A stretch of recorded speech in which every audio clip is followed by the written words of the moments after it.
November 26, 2008, 9:30 p.m. A man named Bharat Tamore stood on a Mumbai beach, watching 8 men with heavy bags walk past him. Something felt wrong. He reported them to the police, but they did nothing. 3 hours later, Mumbai would witness the deadliest terror attack in Indian history. 166 people dead, 3 hotels under siege, and 10 terrorists who would hold India's financial capital hostage for 60 horrifying hours. This is the complete story of 26/11. On the evening of November 26, 2008, life in Mumbai moved at its usual frenetic pace. The streets buzzed with people returning from work, couples enjoying dinner at Leopold Cafe, and travellers rushing through Chhatrapati Shivaji Terminus railway station. Nobody could imagine that within hours, the city would become a war zone.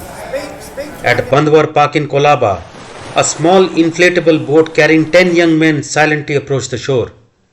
They looked ordinary, dressed in casual clothes, carrying backpacks like any other tourists.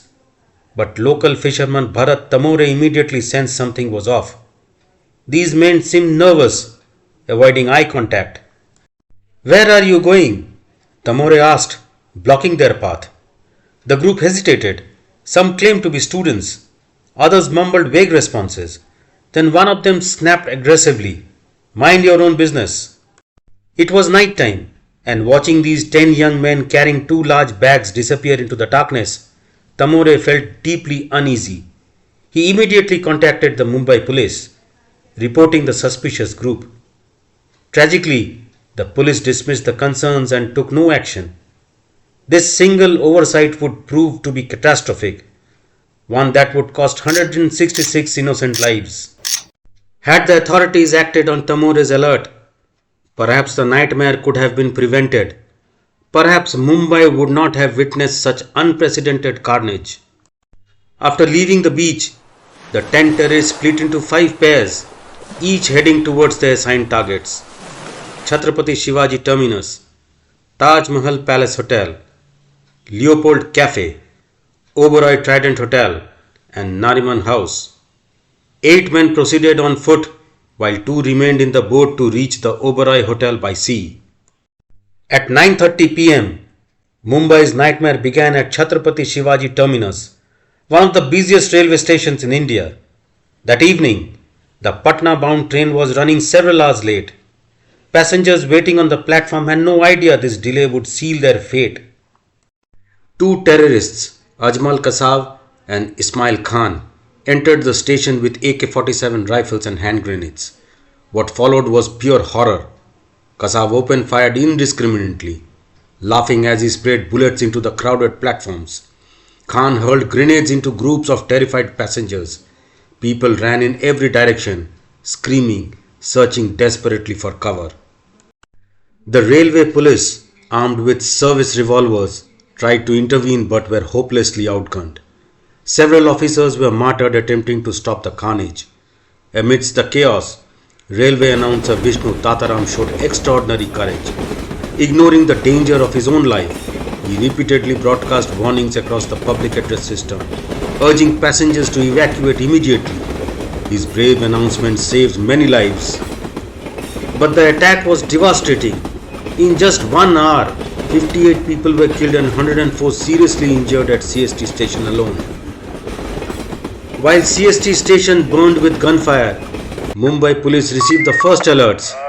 But before they could respond, another attack unfolded at Leopold Cafe, a popular restaurant frequented by locals and foreign tourists alike.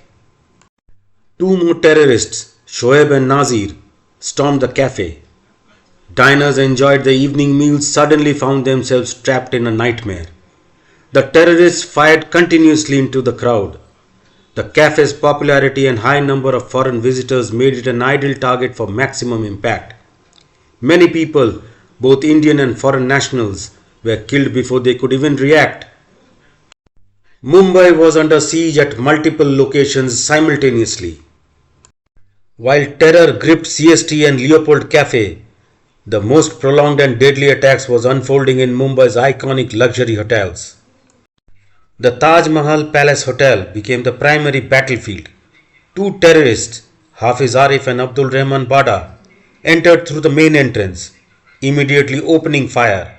The timing was deliberate. The hotel was fully booked, with several European Parliament delegates and prominent businessmen staying there. Industrialist Gautam Adani was attending a meeting at the Taj that evening. As he prepared to leave after one meeting, his team informed him of another engagement. He returned to the conference room, a decision that likely saved his life. Minutes later, terrorists stormed the hotel. Adani's security team quickly evacuated him through the kitchen to the basement, where he remained hidden overnight. The next morning, Marine Commandos Martyrs rescued him safely. But thousands of others weren't so fortunate.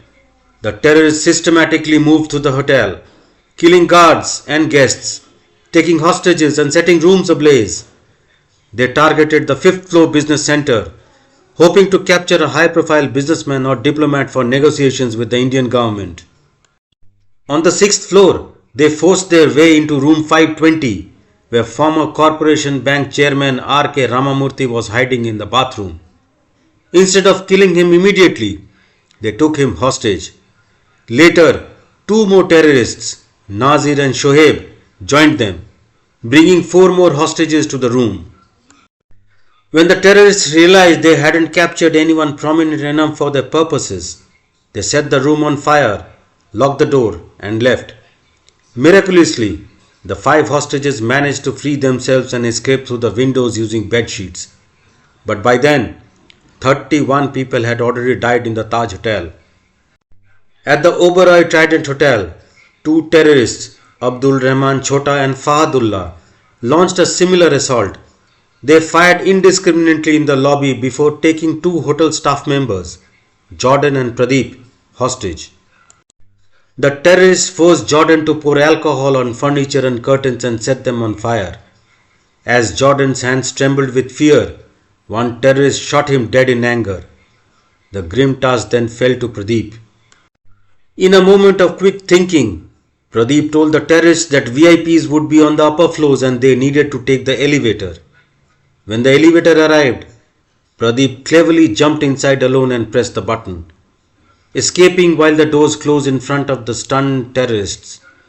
Enraged, they fired wildly and indiscriminately, killing over 30 people in their rampage. The fourth target was Nariman House, a 5-story building serving as a Jewish community center. Two terrorists, Nazir and Babar Imran, took control of the building and held everyone inside hostage. This attack had a specific strategic purpose. The terrorists wanted to capture Israeli citizens to create international pressure. By taking Israelis hostage, they hoped to force Israel to pressure India, potentially creating diplomatic tensions between the two countries. Rabbi Gabriel Holzberg lived in Nariman House with his pregnant wife Ravika and his young son Moshe. The terrorists pressurized them to contact the Israeli embassy for negotiations. When this failed, they brutally murdered 9 people, including Rabbi Holzberg and his wife. Miraculously, the nanny managed to escape with 2-year-old Moshe.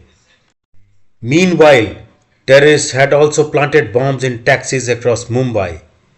Between Vile Parle and Mazgaon, a taxi exploded with devastating force, killing the driver and passengers instantly.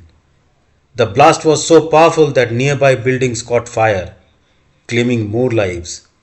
The terrorists had engaged taxi drivers in conversation during rides, planted explosives, and escaped before detonation, spreading terror across the city through multiple coordinated attacks. As reports of simultaneous attacks flooded in, Mumbai Police scrambled to respond. ATS Chief Hemant Karkare quickly assembled a team and rushed towards CSC station. Learning that 2 terrorists had been spotted near Kama Hospital, he directed his vehicle there. The police vehicle carrying Karkare, ACP Ashok Kamte, Senior Inspector Vijay Salaskar, Head Constable Arun Jadhav, and 3 other constables entered the lane near Kama Hospital. Suddenly, Kasab and Ismail appeared and unleashed a devastating barrage of AK-47 fire, emptying 2 full magazines into the vehicle within minutes. The police returned fire and Kasab was shot in the hand, but their firepower couldn't match the terrorists' assault rifles. When the shooting from the police side stopped, Kasab and Ismail approached to confirm all officers were dead. Hemant Karkare, Ashok Kamte and Vijay Salaskar were martyred in the attack. The terrorists removed the bodies from the front seats and drove towards Malabar Hill. However, the damaged vehicle got a flat tire after a short distance.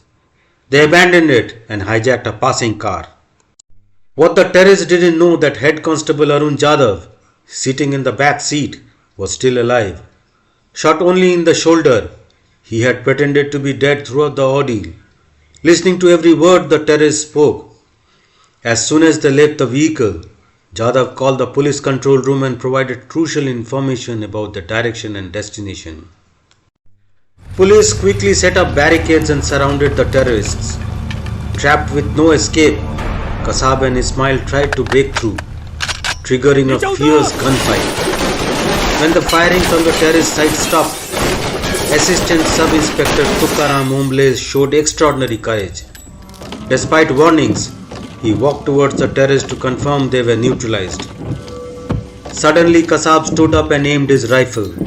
Omble lunged forward and grabbed the gun barrel with his bare hands, preventing Kasab from firing at other officers. In rage, Kasab fired 23 bullets into Omble's body. Tukaram Omble was martyred on the spot, but his supreme sacrifice wasn't in vain. While Ismail was killed in the encounter, Kasab was captured alive, becoming the only terrorist taken prisoner. By now, 8 terrorists remained, 2 at Oberoi, 4 at Taj, and 2 at Nariman House.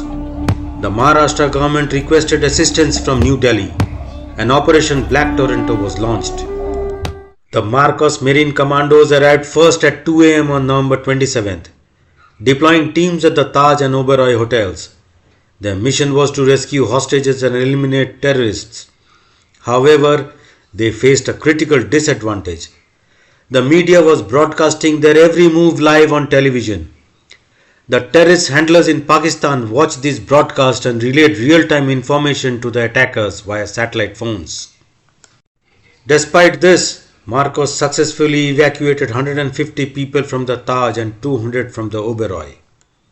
At 5 am, 200 NSG National Security Guard commandos arrived in Mumbai. Led by NSG Chief J.K. Dutt, they divided into 3 teams for the Taj, Oberoi and Nariman House. At the Oberoi Trident, Colonel B.S. Rathi led the assault team up to the 19th floor, where terrorists opened fire with automatic weapons and grenades. The NSG employed a brilliant tactical strategy. While commandos attacked from inside, snipers positioned in the Air India building across the street fired through the windows. Caught in crossfire, both terrorists were eliminated by November 28th afternoon. At Nariman House, NSG Commandos faced intense resistance. The media's live coverage again compromised the operation. On November 28th morning, commandos were helicoptered onto the rooftop. As they descended, the terrorists, alerted by the handlers watching TV, threw grenades and opened fire. Commando Gajendra Singh Bisht was martyred in the assault. Enraged by their colleague's death, the commandos intensified their attack. Major Sandeep Sen threw hand grenades into the room where terrorists were hiding, killing one instantly. The second terrorist was eliminated shortly after. By evening, Nariman House was secured. The Taj Hotel presented the greatest challenge. 4 terrorists had set multiple floors ablaze, creating an inferno that made breathing difficult. Major Sandeep Unnikrishnan led a 10-man team from the 51 Special Action Group up the central staircase. As they climbed, terrorists opened fire from ambush. Commando Sunil Kumar was hit by several bullets. Before the terrorists could finish him, Major Sandeep covered his wounded comrade and counterattacked fiercely.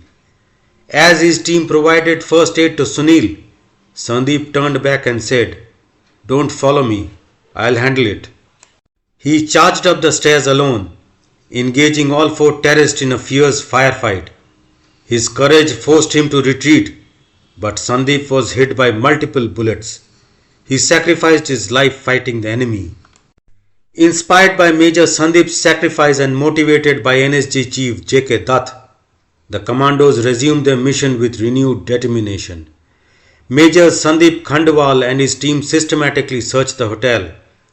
Hearing gunfire from the Wasabi restaurant, they threw hand grenades, setting it ablaze. As the terrorists tried to escape, commandos gunned down all four. By 8 am on November 29th, the Taj Hotel was finally secured. The siege that began on the evening of November 26th ended on the morning of November 29th. 60 horrifying hours that shook India to its core. 9 of the 10 terrorists were killed. 1, Ajmal Kasab, was captured alive. The final toll was devastating. 166 innocent people dead, over 300 injured. Among the martyrs were brave police officers and commandos who gave their lives defending Mumbai. Hemant Karkare, Ashok Kamte, Vijay Salaskar, Tukaram Omble, Sandeep Unnikrishnan, and Gajendra Singh Bisht. The attacks exposed massive intelligence and security failures. Despite the United States providing coordinates of the terrorists' boat, Indian authorities failed to intercept it. Despite Bharat Tamore's warning, police took no action. In the aftermath, resignations followed. Maharashtra Chief Minister Vilas Rao Deshmukh, Deputy Chief Minister R.R. Patil, and Union Home Minister Shivraj Patil stepped down. The Indian stock market crashed. Film productions halted. The England cricket team abandoned their tour and returned home. Pakistan initially denied involvement, but overwhelming evidence, including Kasab's confession and intercepted phone calls, proved the attack was orchestrated by Lashkar-e-Toiba with support from Pakistan's ISI.